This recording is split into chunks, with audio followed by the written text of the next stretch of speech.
Okay, this is a free response question from the 2007 AP Calc exam.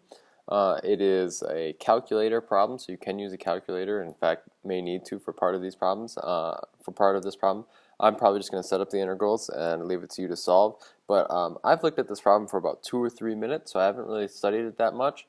But I want to record my thought process going through it to kind of help you understand just the approach to these kinds of problems. So by not kind of having the cut and dry, this is step 1, step 2, step 3, hopefully you can kind of see my thought process in solving this because I haven't actually solved it yet. So let's give it a try here. The first question here, hopefully you've got it in front of you also, because the next screen, like you saw there, is just the picture. So the first question is, well, you've got this situation, let R be the region sketched there bounded by the curve, and y equals 2, and let S be the region bounded by the curve y equals 1 and y equals 2 as shown above. Find the area of R, find the area of S, and then figure out an integral expression that gives the volume of the solid generated when R is rotated around the horizontal line y equals 1. So when R is rotated around y equals 1. So here's what we're going to do first. We're going to find R. Okay, so if I go to the next slide here, I want to find this region R.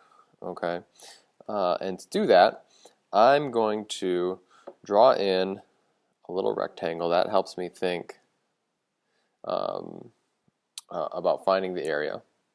And so this is part A. And so part A, if I want to find that area, the top of that rectangle is going to be the curve, right?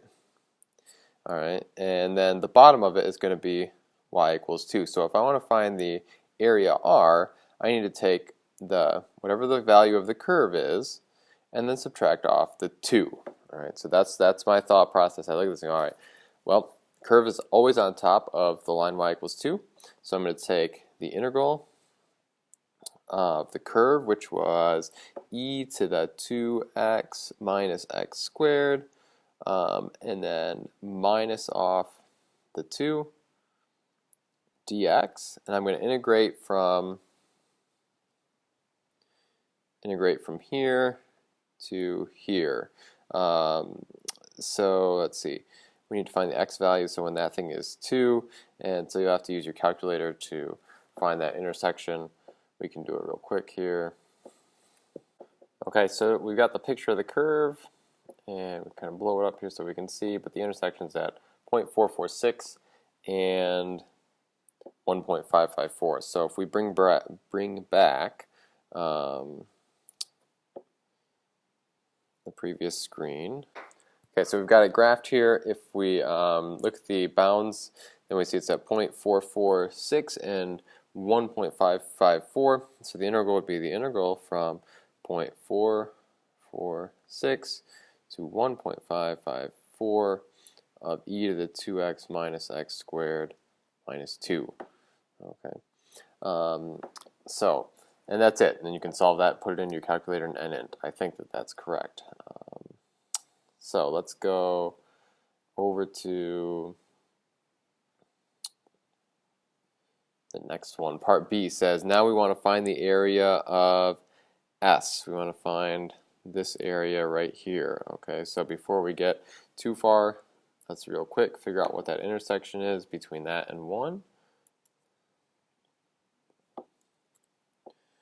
Okay, and so it looks like it goes from 0 to 2. That will possibly be handy here. So let's click back over to our picture.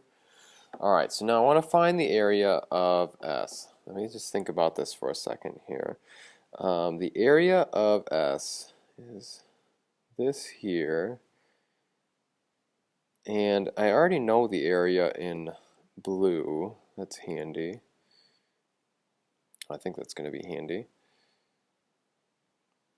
And I think that there's more than one way that I could do this. My first thought is if I found the area under the entire curve here in blue, I could easily, could I?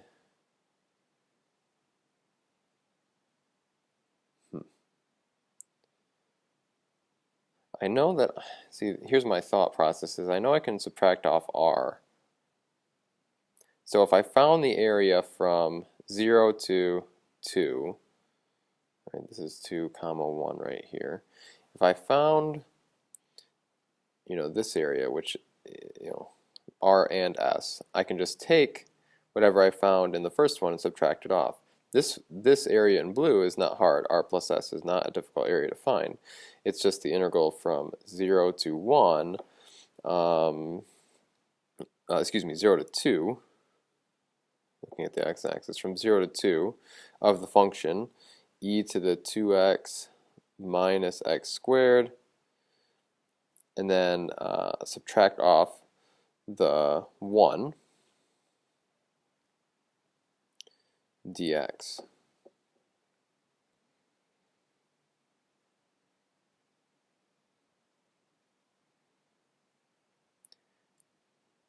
Yeah, I think that works. Yep, take the function, subtract off the 1, and then you're good. Okay, so that's that area. If we figure that out, then all we have to do is subtract off the area of R. Subtract off R, and that should leave us with, well, the area that we found in A, that should leave us with the area of S. Okay, I was just kind of also brainstorming here. You could find the area from 0 to 3.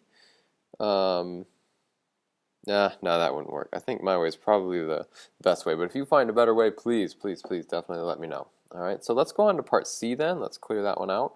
Part C says, write but do not evaluate an integral expression that gives the volume of the solid generated when R is rotated around y equals 1. Okay, so here is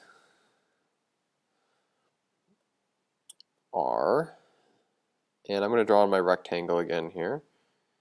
And it's going to go around this line y equals 1. Alright, and this looks like it's going to be a classic washer situation. So I'm just going to try and find the outside radius. So if I was to kind of draw the washer in here, I would run out of space.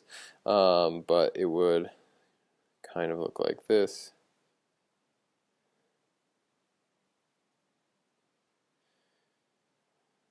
You can kind of see the washer there. Not a great drawing, but you can see that that's why I'm thinking washers. So we need to look at, for washers, the inside radius and the outside radius. The outside radius, let's see, that's going to be whatever the function is minus 1, right? So e to the 2x minus x squared minus 1. That'll give you that outer radius. And then the inside radius, let's do that in a different color here. The inside radius here, isn't that just 1? This distance 1 from 2 to 1 is just 1 unit. So I think that's all we're going to have to do. We're going to set up the integral.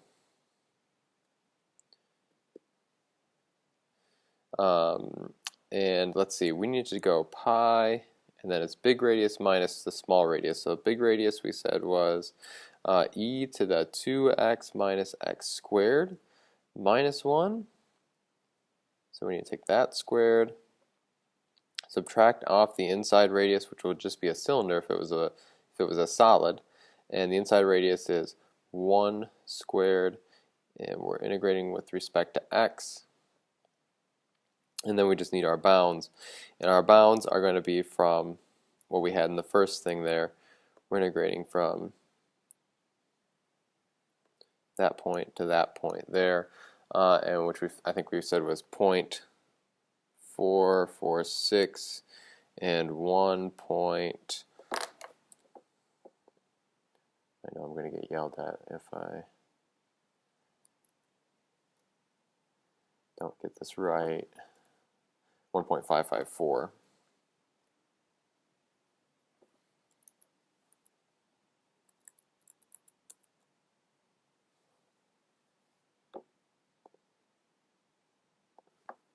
Yeah, so and that should be the integral that gives you the volume, outside radius, inside radius. Now, like I said, I don't have the key here. I've only looked at this problem for, well, basically as long as I've been on the video. So take a look at it, double check me, make sure my thought process is correct. Hopefully that gives you kind of a glimpse into what the thought process should be for approaching this type of problem.